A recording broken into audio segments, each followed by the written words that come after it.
always knew that the most difficult person to cast would be the skipper. That you know, no matter how much he yells at Gilligan, that he really likes him. And it proved to be the case. For years, America became hooked on watching 7 castaways try and fail to escape a tropical island. But the biggest disaster of Gilligan's Island didn't happen on the island. It happened behind the scenes. After 98 episodes and millions of loyal viewers, the show was suddenly canceled in one of television's most baffling network decisions. The cast didn't get a farewell, a warning, or even a phone call. They found out the show was over the moment they arrived at work. So what really happened behind the cameras? Join us as the cast of Gilligan's Island finally reveals the secrets most fans never noticed. The idea that almost never made it to the island. Sherwood Schwartz conceived the idea for Gilligan's Island in a dream, arriving at the specific vision of 7 people from completely different backgrounds, stranded together on a tropical island with no way home. His daughter, Hope Schwartz Juber, explained his thinking directly. He believed the island is like Earth, that we are all stuck on it together, and that we need to figure out how to live with each other. The show that most audiences understood as a lighthearted slapstick comedy about coconut phones and failed escape plans was, in Schwartz's original conception, a metaphor for geopolitics and social coexistence. Every episode in which a millionaire, a farm girl, a movie star, and a professor tried to navigate the same small piece of land without destroying each other was, if you read it the way Schwartz intended, a comment on why the world's nations could not seem to manage what 7 people on a fictional island somehow always managed to pull off. CBS was not initially convinced. Early on in production, a CBS executive thought that the shipwreck storyline would only be viable for 1 episode. They suggested that Gilligan and the skipper repair their ruined ship and spend the rest of the season transporting people to different islands. That suggestion, which would have produced an entirely different and almost certainly far less memorable show, was rejected by Schwartz, who understood that the premise only worked if the people on the island stayed on the island indefinitely. The impossibility of escape was not a story problem to be solved. That was the entire point. And even after the network accepted the premise, the pilot they filmed was so different from what eventually aired that CBS ordered a near-complete overhaul before a single episode aired. The pilot featured 7 characters, but only 4 were carried forward into the series: Gilligan, the skipper, and the Howells. The professor was instead a high school teacher played by John Gabriel, and Ginger was a secretary rather than a movie star played by Kit Smythe. The original pilot eventually aired over 29 years later on TBS. 3 of the 7 characters that audiences came to love over 98 episodes did not exist in the show's first version. The professor, Mary Ann, and Ginger, as the world came to know them, were all creations of the network's feedback process, which rarely produces improvements, but in this case, produced 3 of the most iconic characters in 60s television. The pilot sat in a CBS vault for nearly 3 decades before it was considered fit for public consumption. So if the premise that became one of the most recognizable in television history almost got shelved before it aired, what happened when CBS tried to fill the most important role the show had, and the first choice said it was the worst thing he had ever read? Jerry Van Dyke, Bob Denver, and the role that changed everything. Jerry Van Dyke was the first choice to play Gilligan, the central character whose name was in the title, whose red shirt became one of the most recognizable costume choices in American television, and whose particular brand of physical slapstick powered 98 episodes of comedy. Well, yeah, I was counting on having a number of dances with you, Skipper. Now it won't be any fun at all. If the skipper isn't going, I'm not going either. Jerry Van Dyke turned the role down twice. He reportedly called the script the worst thing he had ever read, and said he had no interest in being part of an ensemble cast when what he wanted was his own show, the way his brother Dick had his own show. He was looking for the Dick Van Dyke Show, but with his name on it, and Gilligan's Island was not that. He did not get the show he was looking for either. The part went to Bob Denver instead, and Jerry Van Dyke went on to a career largely forgotten by history. Bob Denver had his own reservations about the role. He had been a breakout star playing a beatnik on The Many Loves of Dobie Gillis, and worried about playing another quirky character. But he loved physical comedy, says his widow, Dreama Denver. The worry was legitimate. Denver was not an unknown quantity looking for his first break. He was a recognizable television personality who had already built an audience with a memorable comedic character and understood the risk of being defined by the same role twice. He took it anyway, and the combination of his physical commitment and his genuine fondness for the character produced something that the audience responded to with a loyalty that neither Denver nor anyone else on the production could have predicted during filming. What nobody on the show had anticipated was how the audience would respond to the premise itself. In the weeks following the September 26, 1964 premiere, the U.S. Coast Guard began receiving letters from concerned citizens asking, "Why can't you get these good Americans off an island?" People were writing letters to the United States Coast Guard, requesting assistance for fictional characters on a fictional island because the show had made them real enough to worry about. But if the casting of the lead role produced one of television's most fortunate accidents, the casting of the show's most glamorous character produced a resentment that lasted longer than the show itself, and the woman at the center of it never fully let it go. So what did Tina Louise's agent actually promise her about the role of Ginger? And how did that promise shape 3 seasons of tension that TV Guide was already writing about by January 1965? Tina Louise and the promise that poisoned everything. Tina Louise's agent convinced her to join the show with the pitch that the sitcom was about an actress stranded on a deserted island with a group of strangers. That framing, delivered to a performer who had already built a legitimate film career, including a notable role in God's Little Acre, suggested a show built around Ginger Grant the way the Mary Tyler Moore Show was built around Mary Richards. What Louise arrived on set to find was an ensemble comedy in which every character received roughly equal screen time, and in which the show's title belonged not to her character, but to the most bumbling and accident-prone member of the cast. The gap between what she had been told and what she found was significant, and her response to it shaped the atmosphere on set in ways that everyone involved described consistently for decades afterward. By January 1965, TV Guide was already reporting on the tension openly, writing that Denver would not say why he and the glamorous Tina did not get along, nor would any of the other castaways, and that between scenes, while the other 6 principals chatted and told jokes together, she sat off by herself. That image, 6 cast members in a group talking and laughing while one sat alone across the set, repeated episode after episode across 3 seasons, is one of the more melancholy details in the show's behind-the-scenes history. Louise's contract stated no one's name could follow hers in the credits, and the only other actor named in the first season was Jim Backus. It wasn't until the second season that Russell Johnson and Dawn Wells finally got the recognition they deserved. The contract clause that kept the Professor and Mary Ann out of the opening credits for an entire season, reduced to the rest of the cast designation in the original theme song, was a direct consequence of the power dynamic Louise had negotiated before the show aired, a negotiation based on the understanding that the show was supposed to be about her. The one relationship on set that Louise described with genuine warmth across all her years of discussing the show was with Jim Backus. She told Fox, "The person who made me smile was Jim Backus. He was the funniest, most adorable man. It was his birthday, and he had very bad Parkinson's. There was a big event going on that night. When Jim sat next to me, I asked him if he wanted to dance. He stood up, and I danced with him. I will never forget that night with him."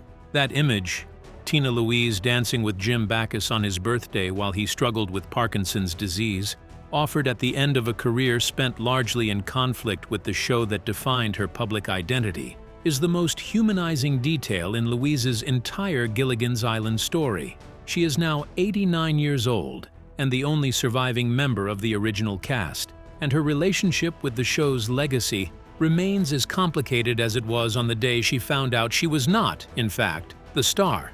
But you will be here a few days longer anyway, won't you?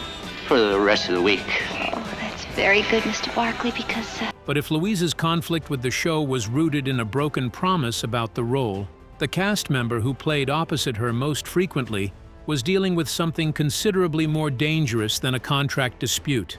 So what actually happened on the Gilligan's Island set the day a lion attacked Bob Denver, and how close did the show come to losing its lead actor? Bob Denver, a lion, and the day the set almost turned deadly. The production of Gilligan's Island moved to a Los Angeles studio after the pilot was filmed in Hawaii, and an outdoor lagoon was constructed for the show's water scenes. The lagoon looks like a big, deep lake, but it was actually really shallow. It also got kind of dirty because they couldn't put chlorine in it. It backed up to the 101 freeway, and the production had to be really careful not to pick up traffic sounds, which would be odd on a desert island.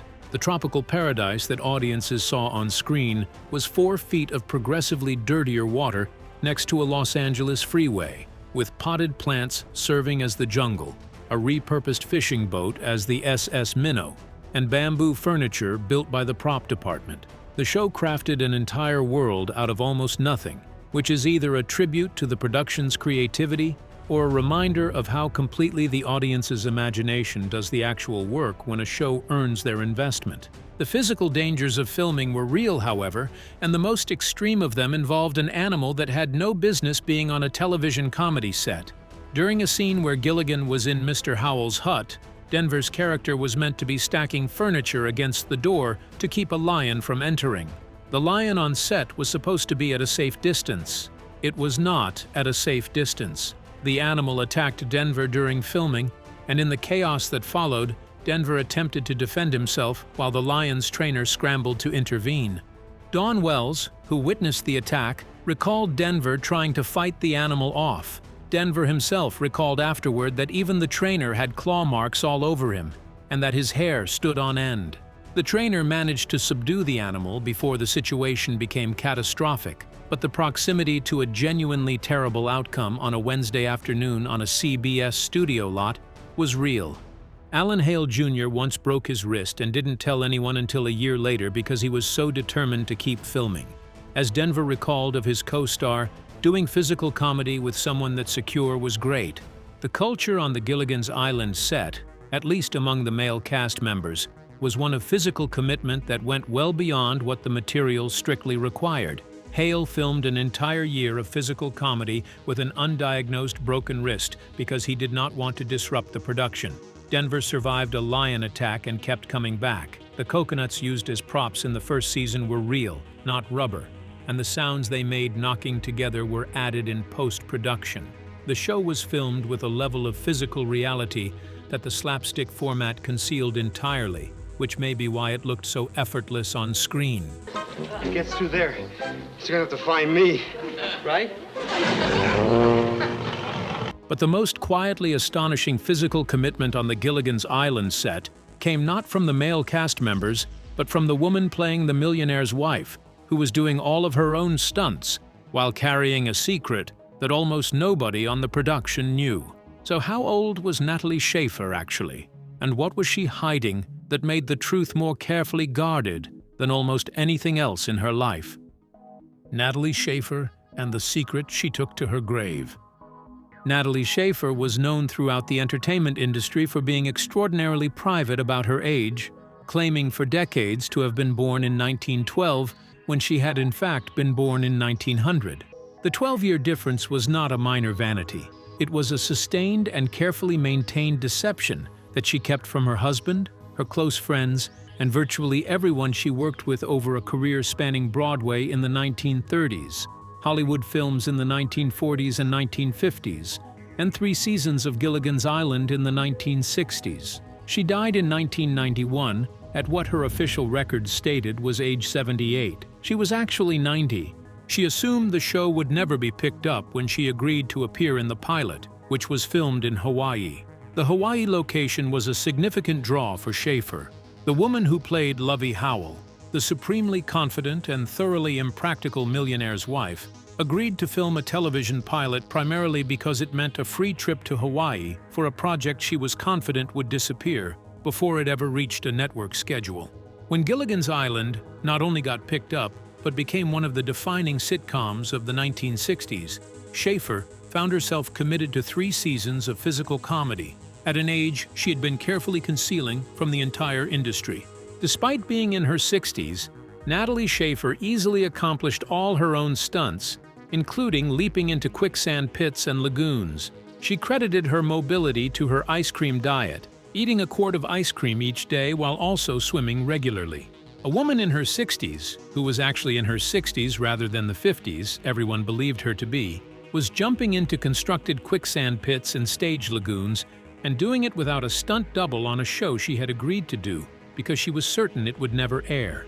The physical courage that was required, combined with the sustained deception about why it was particularly courageous, is one of the stranger and more impressive details in the entire Gilligan's Island story.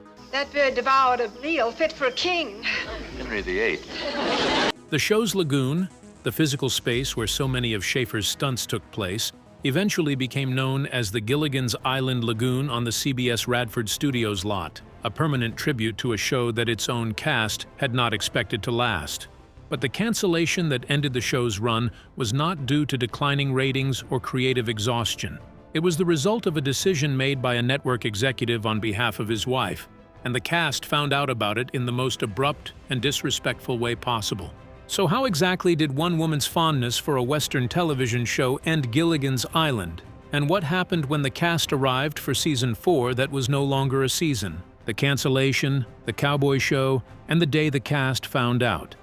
Ratings didn't sink Gilligan's Island. Scheduling did. In 1967, CBS canceled the show to make room for Gunsmoke, a Western the network president's wife favored. Despite solid viewership, a last-minute lineup change abruptly ended Gilligan's Island. The cast only found out after showing up for what would have been Season 4. That detail, the cast physically arriving at the studio for the first day of a season that no longer existed, is one of the more brutal cancellation stories in television history. There was no phone call, meeting, or advance notice. 7 people showed up to work and found out in the most immediate way possible that the work was gone. The show that the U.S. Coast Guard had been receiving letters about, which had embedded itself in the American audience's weekly routine across 3 seasons, was canceled to accommodate the preferences of a network executive's wife for a different genre of television. Sherwood Schwartz reportedly lobbied CBS for the chance to give the show a proper finale in which the castaways were finally rescued. And Jim was a money problem, but that was CBS's problem, not mine. And the audience received the resolution they had been waiting 3 seasons for. The network declined. The show ended with the castaways still on the island, still stranded, still waiting for a rescue that never came within the original series. The finale that finally answered the question of whether the castaways got home did not arrive until 1978, more than a decade after the original series ended, in the form of a reunion TV movie called Rescue from Gilligan's Island that reunited most of the original cast. Most, but not all. Tina Louise declined to participate in the reunion films, consistent with the distance she had maintained from the show and her co-stars since the original series ended. The cartoon versions of the show that aired in the 1970s included a ginger character, but Louise would not provide the voice. She refused participation in almost every Gilligan's Island-related project for decades, with rare and limited exceptions. At 89, Tina Louise is the only still-living cast member of Gilligan's Island. She has outlasted every co-star and every producer, and virtually everyone involved in a show she never fully made peace with. And the question of what Gilligan's Island actually was, and what it meant to the people who made it, is one she has answered differently in different decades of her life. The show that CBS canceled without notice to make room for a Western is currently available on Prime Video and Tubi, has never left syndication since 1967, and generated enough cultural staying power to produce 3 reunion films, 2 animated series, a Saturday morning cartoon set in space, a docudrama about its own making, and a musical. The cast never dreamed it would go on and on, as Bob Denver's widow Dreama said years later. Bob was very humbled by that. The island was 3 feet of dirty water next to the 101 freeway. It turned out to be one of the most enduring pieces of real estate in American television history, and the 7 people who lived on it for 3 seasons left marks on the culture that none of them fully predicted, and that most of them spent the rest of their lives learning to live with in their own very different ways. But if the cancellation was the end of the show, it was only the beginning of a financial reality that most fans assumed went the other way entirely. So what did the cast of one of the most syndicated shows in television history actually earn from decades of reruns? And why did the woman who was voted America's favorite castaway end up launching a crowdfunding campaign to pay her medical bills? The money nobody talked about. There is a version of the Gilligan's Island story that most fans carry around without ever questioning it. 7 people make a hit show, the show runs forever in syndication, and the people who made it spend the rest of their lives comfortably on residuals. That version is wrong in almost every specific detail that matters. Dawn Wells told Forbes that she earned $750 a week during the show's original run, acknowledged she was low on the totem pole, and confirmed that other cast members like Jim Backus and Tina Louise received more. $750 a week for one of the most watched shows on American network television in the mid-1960s for a cast member who would spend the next 5 decades being recognized everywhere she went as Mary Ann from Gilligan's Island. The syndication situation was worse. Residuals in the 1960s were governed by contracts that bore no resemblance to the arrangements that made later sitcom actors wealthy. Payments were typically limited to reruns of the first 5 episodes, which meant that the decades of daily syndication that turned Gilligan's Island into an after-school institution for multiple generations of American children produced essentially nothing for the people whose faces were on screen. Wells stated publicly that Sherwood Schwartz made $90 million on reruns alone, while the cast received none of it. Schwartz's daughter disputed the specific figure but not the underlying structure. The creator of the show profited enormously from syndication, while the people who showed up every day and performed the material did not. Russell Johnson's autobiography, Here on Gilligan's Isle, addressed the same reality with a candidness that matched the quiet dignity he brought to every public appearance about the show over 5 decades. Johnson had built his career the hard way before the professor ever set foot on the island. As the professor, he also did much more in television, theater, movies. We're going to hear all about it today. Our guest on Throwback Thursday, Russell Johnson, is here. He was a World War II bombardier who earned a Purple Heart after his plane was shot down in the Philippines during a 1945 bombing run, and who broke both his ankles in the crash. He came to acting through the GI Bill, built an extensive resume in Hollywood westerns and B pictures through the 1940s and 1950s, and was initially reluctant to audition for Gilligan's Island. His agent talked him into the audition, and he was cast as one of the most recognizable characters in American television history, a character whose central joke, that the professor could build almost anything except a functional boat, he described in his memoir with the specific kind of self-aware humor that comes from spending 30 years being asked about it at fan conventions. He died on January 16, 2014, at 89 from kidney failure, with his wife and 2 children at his side at his home in Washington state. Wells outlasted him by 6 years, and the final chapter of her story is the one that lands hardest. After 2008, like many people, she suffered through the banking crash and lost her life savings. A life-threatening surgery followed, then a broken knee in 2018. The resulting debt prevented her from moving into the assisted living facility she needed. In the fall of 2018, her friend Doug Kirkpatrick set up a GoFundMe campaign with a $180,000 goal to cover medical expenses and IRS penalties. Wells did not know he was doing it. When she found out, she was embarrassed and then overwhelmed when the campaign surpassed its goal, with fans from across 5 decades of loving Mary Ann Summers coming forward to help the woman who had played her. She died from COVID-19 complications on December 30, 2020,